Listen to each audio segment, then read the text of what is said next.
Me kërkesë të autoriteteve të Republikës së Shqipërisë, Forca e Sigurisë së Kosovës, FSK, ka angazhuar një kontingjent të specializuar të kërkim shpëtimit nga Regjimenti i Mbrojtjes Civile i Gardës Kombëtare për t'u bashkuar operacionit të kërkimit të një personi të zhdukur në rrjedhën e Lumit Mat, në zonën e Klosit.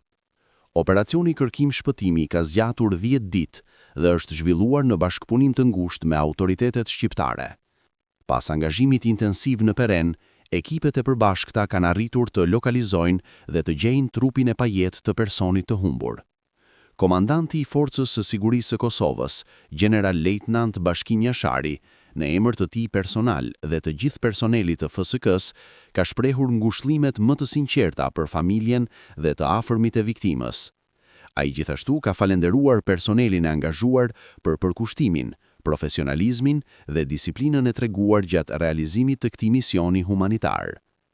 Forca e Sigurisë së Kosovës ka ritheksuar përkushtimin e saj në misionet humanitare dhe në forcimin e bashkëpunimit rajonal, gjithmonë në shërbim të jetës, sigurisë dhe mirëqenies së qytetarëve.